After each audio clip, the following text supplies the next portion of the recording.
Olá, que a luz de Jesus Cristo, a palavra viva de Deus que se fez homem, ilumine sua inteligência pela ação do Espírito Santo. Hoje daremos continuidade à série de vídeos relacionados às Sagradas Escrituras e sua relação com a Santa Igreja Católica. Neste vídeo, trataremos da doutrina protestante chamada Livre Exame da Bíblia, na qual cada crente lê e interpreta a Bíblia como quer, ou segundo sua própria cabeça.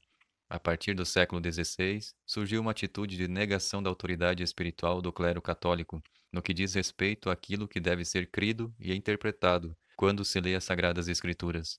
Essa atitude surgiu com os cismáticos protestantes, filhos de Lutero, que se espalharam por todo o mundo nos últimos séculos. Entretanto, há questões fundamentais que são pervertidas e que põem em risco a própria salvação da alma.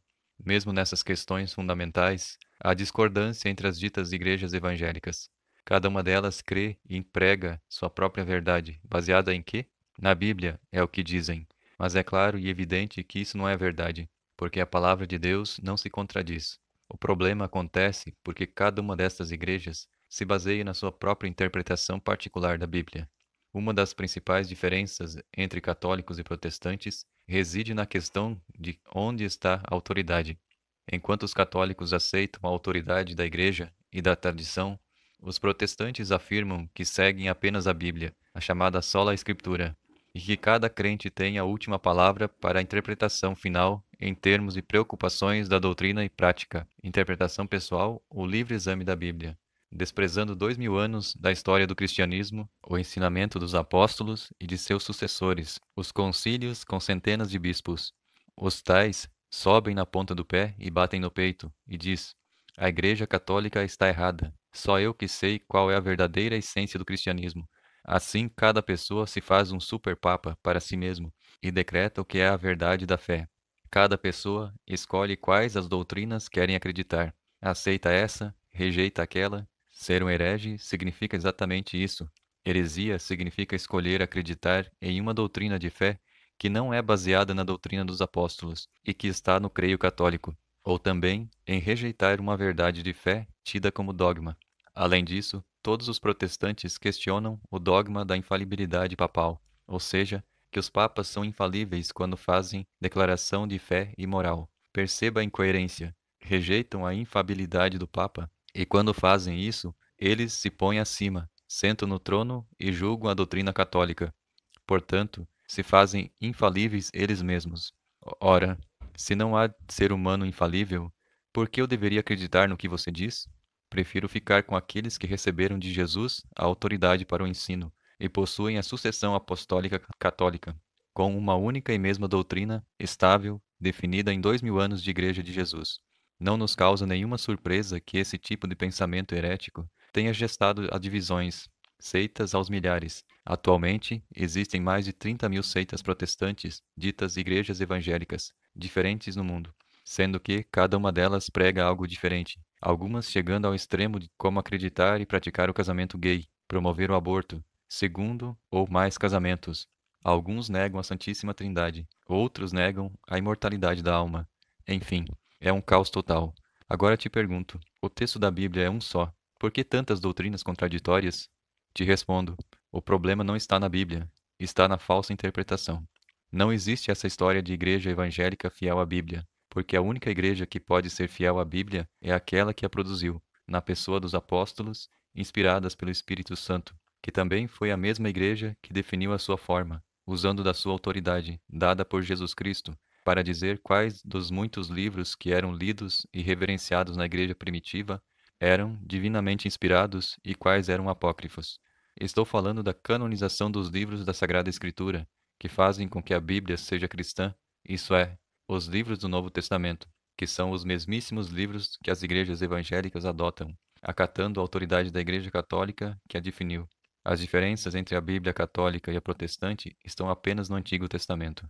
Nas próprias Escrituras, Jesus diz aos fariseus hipócritas: vós examinais as Escrituras, julgando ter nelas a vida eterna, pois elas que testemunham de mim, e vós não quereis vir a mim, para terdes a vida. O Senhor está dizendo, textualmente, que não basta o exame da Escritura para se chegar a ele. E a este respeito, mais uma vez a própria Bíblia é categórica. São Pedro diz: antes de tudo, sabei que nenhuma profecia da Escritura é de interpretação particular. Esta passagem enfatiza dois pontos fundamentais: tanto que a Escritura não foi produzida com base na inteligência do homem, mas sim por inspiração do Espírito de Deus, quanto que a sua interpretação não pode ser pessoal, particular, como de alguém que simplesmente resolve examinar as Escrituras por conta própria e a julgar que compreende perfeitamente bem tudo o que Deus diz ali. Se fosse para cada um ler a Bíblia, interpretar ao seu modo e sair por aí fundando igrejas e mais igrejas, o Cristo não teria dado autoridade sobre a sã doutrina dos apóstolos. O Senhor teria dito claramente: observem as Escrituras. Mas em nenhum, absolutamente nenhum momento, a Bíblia diz algo assim. Ao contrário, há uma clara ênfase na autoridade da igreja, desde o início. Até porque não havia os livros do Novo Testamento do ano 33 ao 50. Não existia nenhum dos evangelhos ou cartas dos apóstolos. São 17 anos de testemunho pela pregação e ensino com base nas profecias do Antigo Testamento e no que viram e ouviram de Jesus. Logo, depois de fundar a igreja, e não as igrejas, sobre o apóstolo Pedro, no mesmo ato, Jesus diz a este mesmo Pedro que tudo o que ele ligasse na terra seria ligado no céu, e tudo o que ele desligasse na terra seria desligado no céu. Também diz aos apóstolos em outra ocasião que os pecados que eles perdoassem seriam perdoados, e os que eles não perdoassem seriam retidos. Esta é a autoridade que a igreja possui na terra, dada diretamente por Deus. Como pode haver alguma dúvida sobre algo tão evidente para alguém que diz que observa a Bíblia?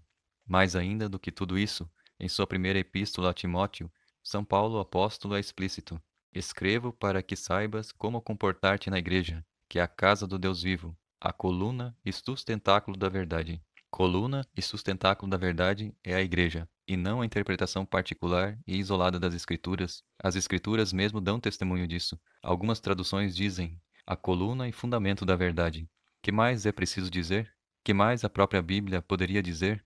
Ela diz que, antes de tudo, devemos saber que nenhuma profecia da Escritura é de interpretação particular. A Bíblia Sagrada foi escrita para que soubéssemos como ser membros da Igreja, que é o sustentáculo da verdade. À Igreja foi dada autoridade para perdoar ou reter os nossos pecados. E o que mais é preciso para que alguém de boa vontade compreenda que a interpretação particular das igrejas evangélicas, por ser literal e isolada do seu devido contexto, é completamente contrária a toda a essência do cristianismo? O Senhor concedeu autoridade aos seus apóstolos para que eles dessem prosseguimento à sua igreja, e isso eles fizeram e continuam fazendo até hoje, a despeito dos traidores que desde Judas, evidentemente, sempre existiram. A igreja precisa desse núcleo apostólico, chamado magistério, para que não ocorra o que sempre ocorreu no protestantismo: divisões e mais divisões, e depois subdivisões e mais subdivisões sem fim. Sabe por quê? Porque quando não há magistério nem sucessão apostólica, a casa literalmente cai, se autodestrói. Se cada um tem autoridade para crer como quiser, se cada um pode interpretar o evangelho do seu jeito particular, vira bagunça. E aí retorno à passagem da Escritura que citei no começo. Antes de tudo, saber que nenhuma profecia da Escritura é de interpretação particular. Na segunda carta de São Pedro, que foi escrita entre o ano 60 e 65 depois de Cristo, Pedro adverte para que os leigos não realizem a interpretação pessoal da Sagrada Escritura. Ouça o que ele diz: vosso caríssimo irmão Paulo vos escreveu segundo o dom da sabedoria que lhe foi dado, e é o que ele faz em todas as suas cartas, nas quais ele fala nesses assuntos. Nelas há algumas passagens difíceis de entender, cujo sentido os espíritos ignorantes ou pouco fortalecidos deturpam para a sua própria ruína, como o fazem também com as demais escrituras. Perceba como São Pedro diz que certas pessoas soberbas deturpam a palavra de Deus, isso é extremamente grave, pois causa sua ruína. E diz também no capítulo 2, versículo 1, que, assim como houve entre o povo judeu falsos profetas, assim também haverá entre nós, cristãos, falsos doutores, que introduzirão disfarçadamente seitas perniciosas. Essa atitude de orgulho, na qual a pessoa quer bastar-se a si mesmo, rejeitando a autoridade espiritual da igreja, é uma atitude presente já na tentação da serpente no jardim do Éden. Satanás induziu o casal a rejeitar a autoridade de Deus e desobedecer para ser como Deus, conhecedor do bem e do mal. Resumindo tudo o que eu tentei demonstrar até aqui, é que não existe interpretação particular correta da Bíblia, porque todas elas já estão condenadas na própria Escritura e já nascem necessariamente equivocadas. São desvios da fé verdadeira. A única interpretação das Sagradas Escrituras que pode ser considerada correta é a da pessoa que a produziu, inspirada pelo Espírito Santo, ou seja, a Igreja Católica. E a Igreja não está obrigada a se pautar somente pelo conteúdo das Escrituras, e sim, a correta interpretação das Escrituras é que precisa se pautar pela orientação da Igreja, pois a Bíblia é filha da Igreja. A Igreja é a mãe da Bíblia, e não o contrário. Comparando, vamos fazer uma analogia. Se alguém te pede para escrever a história da sua família, você é parte da família. Conhece todos os membros, suas vidas em detalhes, mas, no livro, você não terá condições de relatar tudo o que sabe. Se você entregar o seu livro para um estranho, ele, mesmo lendo, não terá a ciência que você tem sobre a realidade da sua família. Aquela pessoa pode até sair por aí falando da sua família, mas só você a conhece de fato. O mesmo se deu com a Bíblia. Ali está a história da Igreja Católica. Foi escrita por católicos e para católicos. É a palavra de Deus. É o Cristo vivo, não em letras mortas, mas vivo em espírito. O Espírito Santo recebido em Pentecostes é a alma do corpo místico de Cristo, que é a sua igreja, única igreja, que recebeu a autoridade espiritual para comunicar os dons e graças de Cristo por meio dos sacramentos e sacramentais. A Igreja Católica é o corpo místico de Cristo na terra. Ela está unida à videira verdadeira, e é promessa dele.